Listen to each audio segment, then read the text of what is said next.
Yeah, we can jump straight into it if you want to. It's up to you. Sure. I guess we've done it. Sounds good. It's getting better and better each week of this, I swear. Well, and if there's one thing I've learnt over time is that as the year gets on, we reach this climax of the year. We've got less and less to talk about because our lives just get busier and busier and they snowball out of control.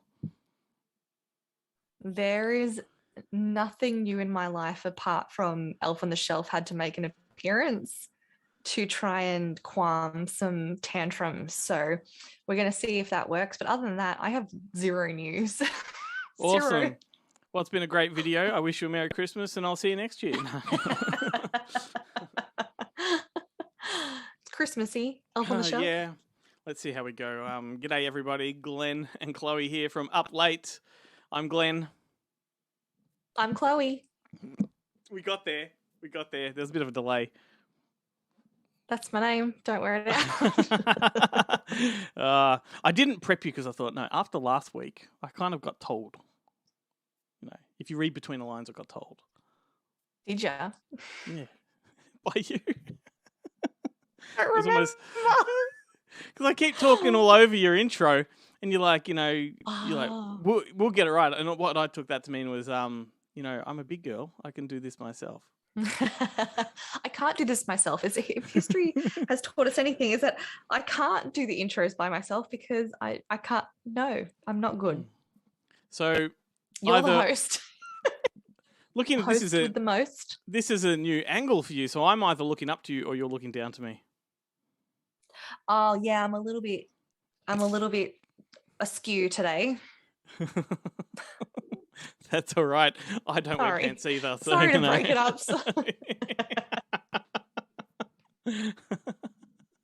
So fresh. For people that have just randomly stumbled across this video, we are a bit of a spin-off show from the Good Movie Monday podcast.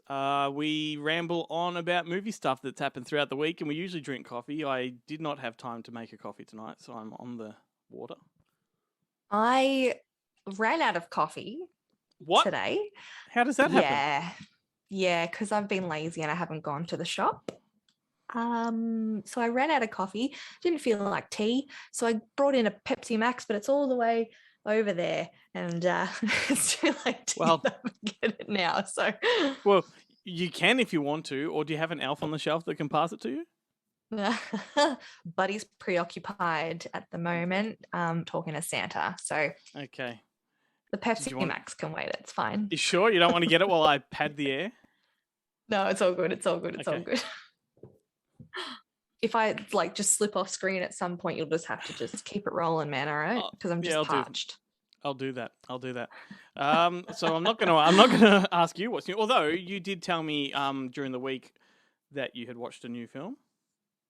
Yeah, which I don't do during the week, honestly, unless it's for the podcast. So we just put a movie on the other night, and we weren't expecting to pay attention to it because you know what it's like these days. You put on some sort of movie on Netflix and you scroll on your phone and then you go to bed type thing. But this one grabbed both of our attention, myself and my hubby, I mean.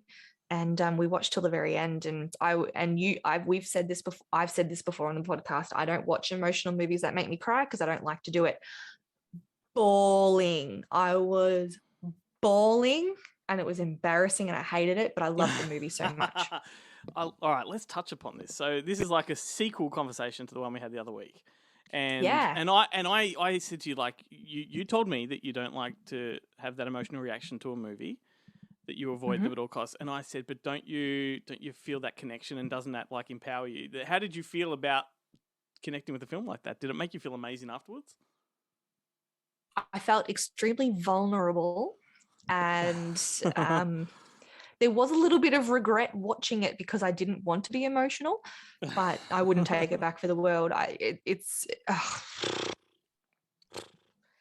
For all those playing at home, I watched The Unforgiven, The Unforgivable with Sandra Bullock. Holy hell.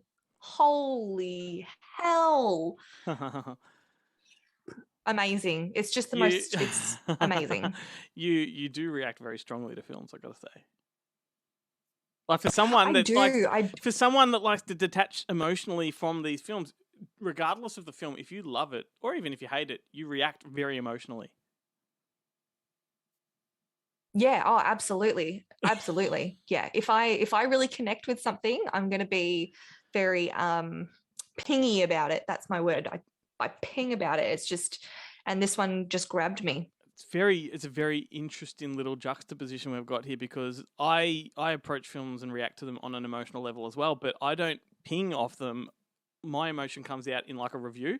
So you can kind of, if you read my reviews when I love a film, I'm pinging in the review. But when it comes to conversation, I don't. Like, it's strange. Strange. Yeah, and I guess that's where we differ. I'm very verbal if I quite enjoy something, whereas it's very, very hard to get me to actually fully commit to watching a movie like that. I tell you what, you and Jarrett in a conversation when you both agree on a film that you love, you would be fighting each other for that fucking you'd be ping, ping, ping, ping, ping. That'd be fun. I'd like that, actually. Absolutely. But yeah, have you watched The Unforgivable? Have you watched it yet? I haven't had time for it, to be honest with you. As I said last week, we've had Monster Fest all through the week, and I've had lots of assignments to watch and review and things like that. So I haven't caught it, but it'll be one of my downtime films. Do it as a downtime film. It's the cinematography is just stunning, and Sandra Bullock is just a revelation, and fantastic. I can't recommend it enough. Fantastic. I'm looking forward to it. I, on the other hand, this morning watched a film that is a really strong contender to be my number one film of the year, but I'm not going to tell you what the one that already is number one of the year, because that's going into our final episode podcast. There's a bit of a reveal. But this morning I watched Licorice Pizza, and it is phenomenal. Yeah. Phenomenal. Really? Like this is a Paul Thomas Anderson film, the guy that made Boogie Nights and The Phantom Thread and Magnolia and blah blah blah. A whole lot of films. This I would put maybe top 4 of his films, like, in his sort of catalogue, and it just blew me away. It's like a cross between. Have you seen Boogie Nights? You've completely frozen, and I'm talking to myself. This is fucking hilarious. I have seen Boogie Nights, yes. No, you're frozen, like, on my screen. I wonder if this is how it's going to be when I edit it.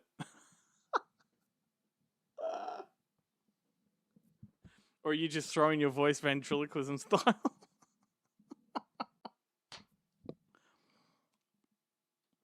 just gonna stare at the screen. Can you at least hear me? There she goes, everybody. Now she's back. What happened? You were just, and I'm talking, thinking that you're receptive to what I was saying, and I'm like, oh, hang on, no, she's fucking frozen.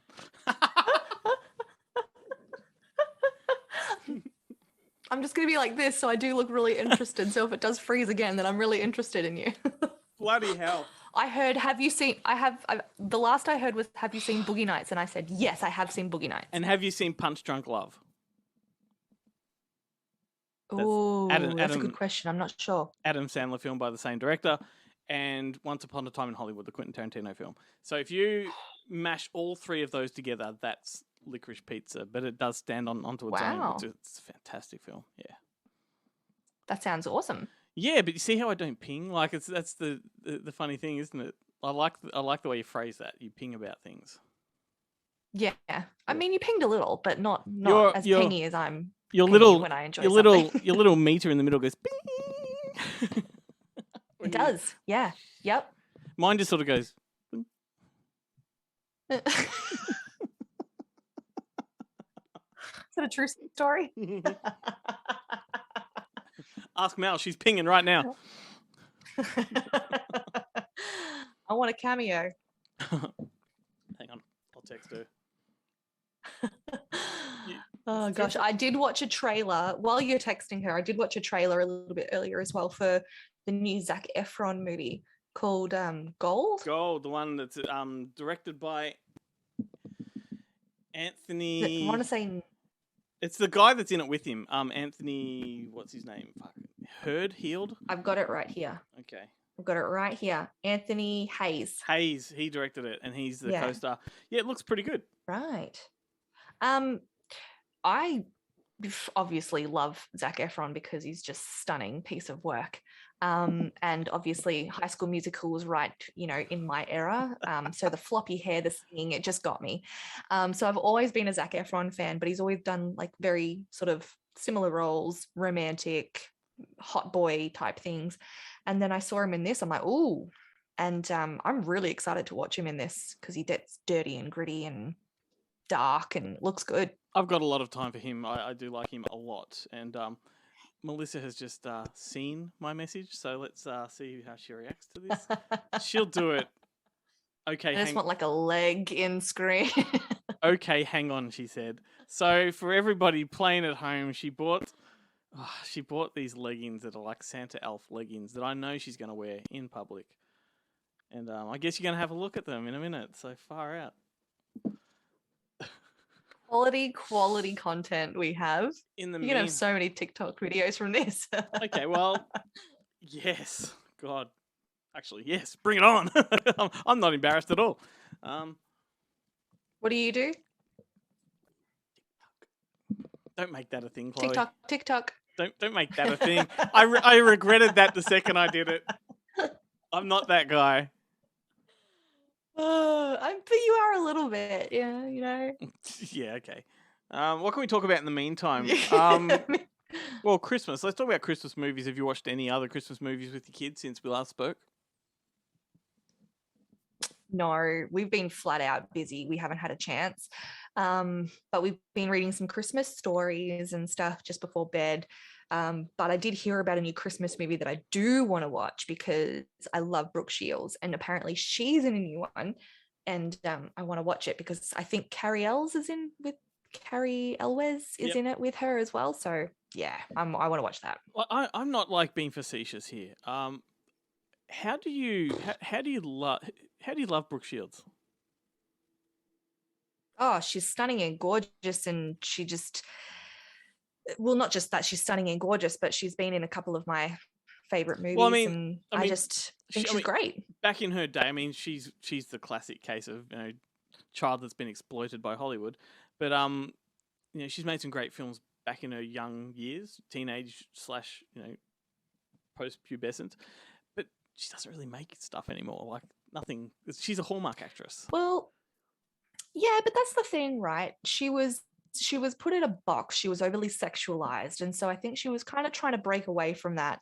And in Hollywood, if you're beautiful, you're put in a box. So I think she's a very smart, intelligent woman who didn't want to be put in the box and wanted to show the world that she could do different things, but she wasn't given the opportunity. So her mother, that's my standing on it. Her mother put her in that box. Oh, absolutely. Tragic story. Absolutely, she did. Tragic story. Yeah, absolutely, she did. And I'm surprised she didn't fucking Britney Spears, or she didn't, Tara Reid, or she wasn't like that. She kept herself stable. She had those years. She had those years though. Like Drew Barrymore, she just came out the other side. Yeah. Well, I'm glad because I think she's really funny. Have you seen she's really, really funny. Yeah, go on. When she did some guest stars on that 70s show. So I loved her from then as well. We've got a big lag here. I think that's what's happening with the communication. I think so, yeah. Have you seen the movie Bob the Butler that she made with Tom Green? That's funny. No. It's funny, yes. I'm not a huge Tom Green fan. So you don't love Freddie Got His Fingered? type of comedy isn't my type. I've never seen it. Yeah, I know. Remedy that, because even if you hate the film, it's so quotable. Like every moment has a quote that you can just cling on to for the rest of your life. Yeah, I know. My sisters used to scream the quotes at me when I was growing up, and I had no idea what they were screaming about. And it used to really confuse me. So, here we go. Here we go. Here we go. She's doing like a Grinch lurch around the desk. Yeah. Oh my goodness. Yes. Yes. There she is. Oh my God. A plus, she A says. plus. Oh, honey. What a woman. What a woman. What a woman. She can't hear you, but I can. Far out. What a woman. Thanks. Just the best. Thanks, honey. Love you. Hey, that bell. Thanks, Mel. That bell looks like a camel toe. No. Bring it back. Bring it back. Wow, you're covered in camel toe. You're covered in camel toe. Fucking hell. Yep, that's my wife. If we get nothing else from this episode, we've got that. Yeah, a little bit of...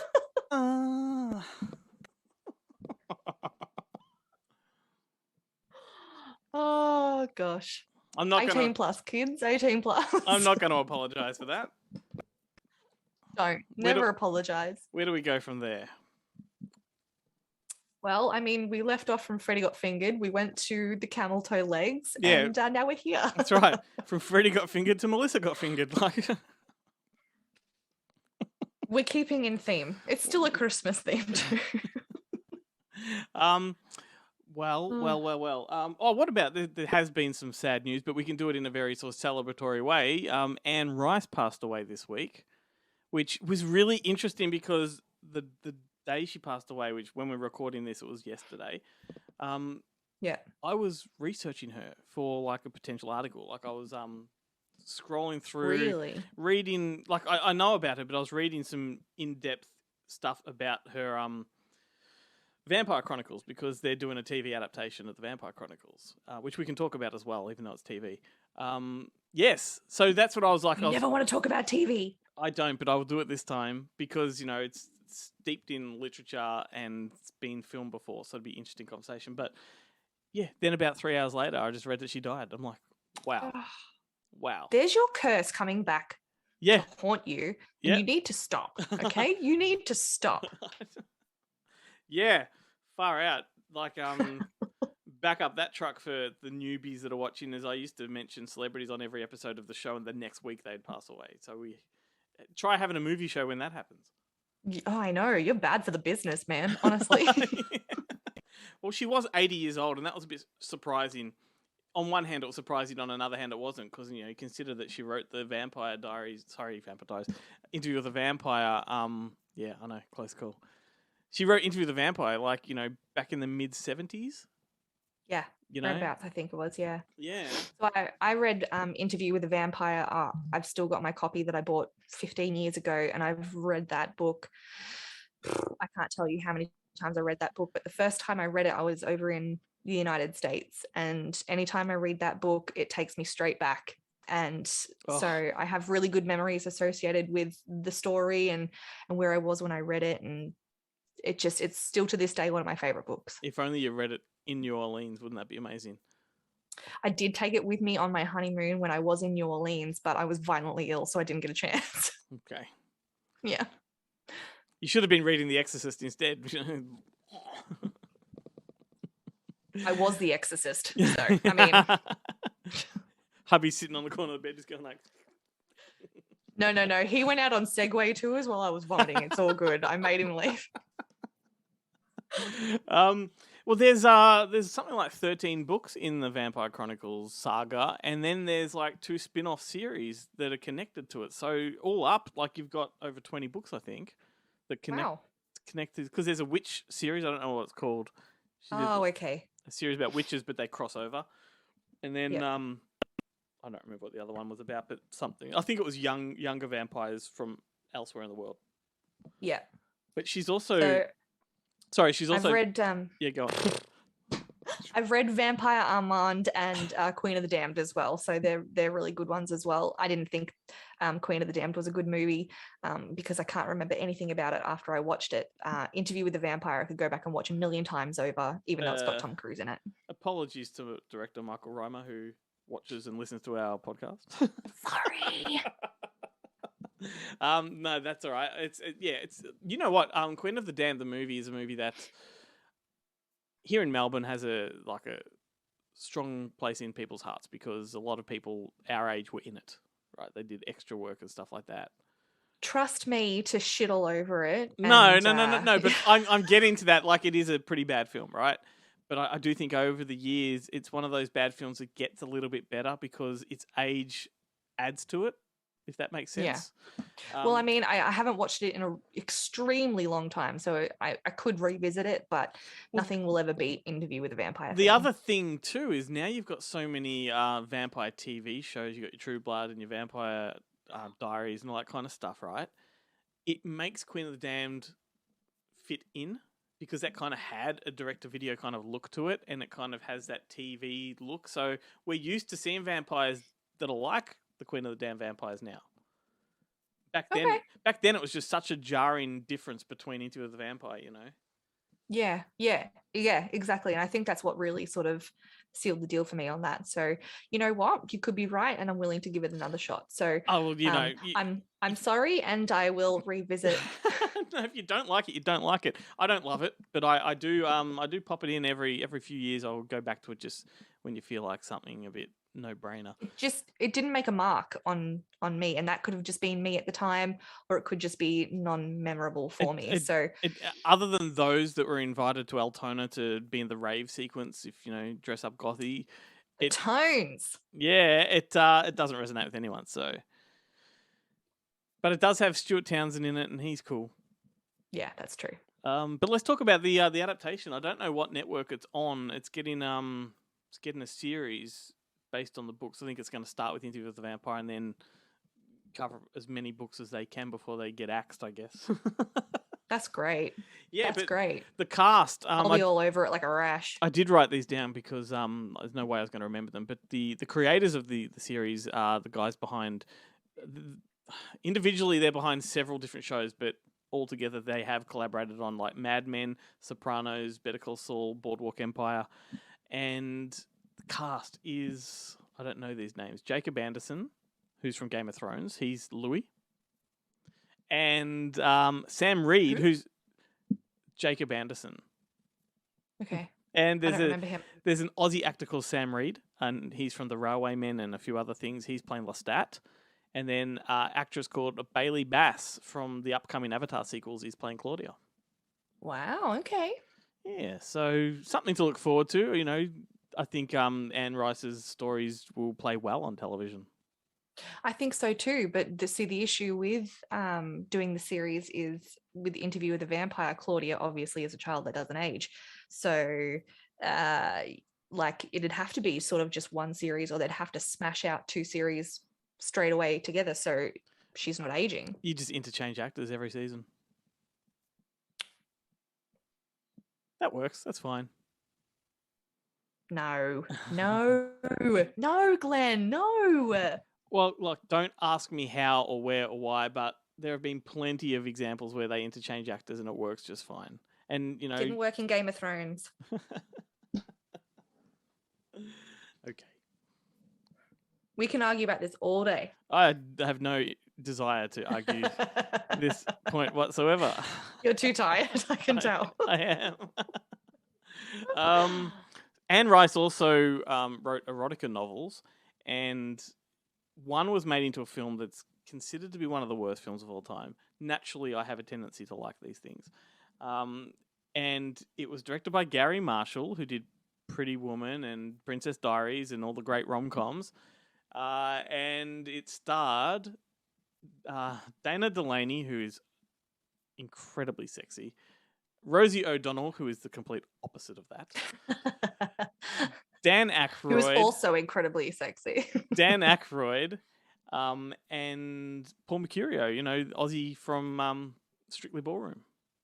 Mm-hmm. I know Paul Mercurio. Yeah, and it's an erotic comedy all about an island of fantasy and fetish where there's a murder and two cops go undercover as like dominatrix and submissive and get caught up in the sex world, and it's so bad it's compelling. Yeah, see, that sounds so bad that I wouldn't even attempt it, and if I did, I'd feel awkward the entire time because I'm a giant prude. Okay, what you need to do is just Google Rosie O'Donnell or Dan Aykroyd Exit to Eden. Did I even say the name? Exit to Eden. No. Is the name of it. Fucking hell. Exit to Eden. Google their names in that title, and you'll see Rosie O'Donnell wearing like full leather with a whip, and Dan Aykroyd essentially in a gimp outfit. Oh dear. You're doing it now. I'm typing it in so I will not forget it, but I can look at it now. Yeah, do it. The reaction will be great. Okay, let me Google it. That's all right. I'm out of water. Exit.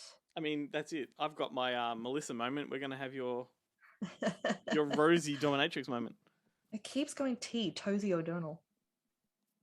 Well, her head looks like a big toe. So mean. She's horrible. Exit to Eden. All right, let's have a look. Images. Oh no.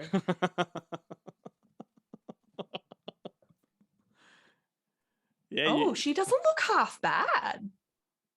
Are you fucking blind? I mean, she looks pretty good. You can't tell me she doesn't look quite. No, I think she looks all right. Well, Dan Aykroyd's a bit of a hit and miss. Rosie O'Donnell doesn't look half bad. Well, yeah, just put a bag over her head and we'll be right. Oh, Lord almighty. I hate Rosie O'Donnell with a passion. I think she's a horrible human being, and yeah, we'll just leave it at that. Her and Meryl Streep, I'll never figure you out, Glenn, honestly. Well, Rosie O'Donnell, it's all there. Just go looking up clips of her on The View and her fucking outspoken opinions that are just bullshit. There, look them up. It's fun. It's fun. Celebrities. Yep. They're just like us, only on the public eye. So it's half of what people say anyway. They're just not filmed. Hey, let's change subject. I was reading that Stanley Kubrick didn't like a particular movie that he made. Can you think of what that might be? It's either, what's that one with Jack Nicholson, The Shining, or Full Metal Jacket, I reckon. Nope, neither. Oh, I don't know then. And those two, though, are very, very Kubrick. Can you think of any of them that just, when you watch it like that, doesn't feel like a Kubrick movie at all? You don't have to answer. I'm just throwing that out there. I was going to say Princess Bride just to be a bitch, but no, I don't know. That's coming to a head on the final episode, by the way. Of course it is. And then we'll be done and dusted with that episode. Okay. No, tell me. Spartacus. Which makes complete sense to me, because when you watch Spartacus, it does not feel like a Stanley Kubrick movie when you know his style and his, trademarks and all that kind of stuff. And that was the movie it's the only movie I believe he's ever made that he was a gun for hire. He wasn't he didn't champion and spearhead the film. He was just brought in by the studio to direct it. Right. So he was just there for the dollars. He wasn't there had for any other reason. Absolutely. He was bust at the time and he had no creative input in the film. It was just purely a job. Yep, exactly. And apparently good on him. Apparently he hates the very first movie he made. I don't remember the name of it, but it feels like a student film and he sort of disowned it. But a lot of directors disown their first movies. So, go figure. They shouldn't. It shows, how far they've progressed and how far they've come. No director should hate any movie that they made unless they have bad feelings associated with it, because it just shows where they've been, what they've done. They should be proud of all their work. I know. I mean, James Cameron still refuses to accept that he directed Piranha 2, even though he did. Did I read that from you, that was his first film that he ever directed? Yeah. That's crazy. Yeah. So, and that's crazy. And when it comes to sort of creature features, it's a pretty good one. I wouldn't know. The only creature feature I've seen was Zombie Beaver Snatcher. Yeah, I know the one you mean, Zombievers. Yeah, something like that. But that's Mum and I not, just had it on. That's not creature feature. I mean, it is a creature feature, but it's not a creature feature. Like it's okay. It's a schlock. It's a schlock movie. Okay. Yeah. When it comes to good creature features, I think Piranha's pretty good. And Piranha 2, yeah, has its Fair moments. enough. It's got Lance Henriksen in it, and that's sort of like that began a beautiful relationship with James Cameron. So Well, there you go. Isn't that lovely? So he shouldn't disown it because it's led him to where he is today, and good on him. There's a classic quote where somebody asked him about Piranha 2, you know, what do you think of Piranha 2? And he says, I think it's the best movie that's ever been made about flying piranhas. Something along those lines. But well, I mean, it's not untrue. Correct. Yes. So there you go. Flying piranhas. Fantastic stuff. Dearie. You should get onto Critters. There's a good creature feature. I've heard of that one. I have seen Sharknado. Yeah, once again, schlock. It's not. Yeah, you don't put them in the same ballpark. Sorry. Oh, hey, we are a movie. We are a movie video / show here. Like, well, I mean, it's got a creature, and it's a feature. Yeah, it's a creature feature, but like there's caliber. There's tiers of creature features, and fuck me dead. Come on. Well, couldn't Lion King be a creature feature because it's got creatures in it, or is that not technically? Is that an? I'm gonna shut up because you're just gonna get mad at me. It's not me you got to worry about. Maybe I like antagonizing the audience. Okay, sometimes they need a villain to hate. You know, I was at the closing night of Monster Fest, and it's surprising the amount of people that came up to us that had listened to the show, watched the videos, but particularly watched the videos. Like, people came up. That's like, awesome. You know, said, oh, we watch all your videos, you know, because they recognize me and Ben and all that. But like, I'm waiting for the Princess Bride thing to come up, and I'm like, oh. Maybe that's why I didn't make an appearance this year, because I just needed that whole thing to blow over. Yeah, but you stood your ground, and like I said, this is a good way to end this video because it's all going to come to a screeching halt on our final episode of the year, which is on Monday, and it's going to be hilarious.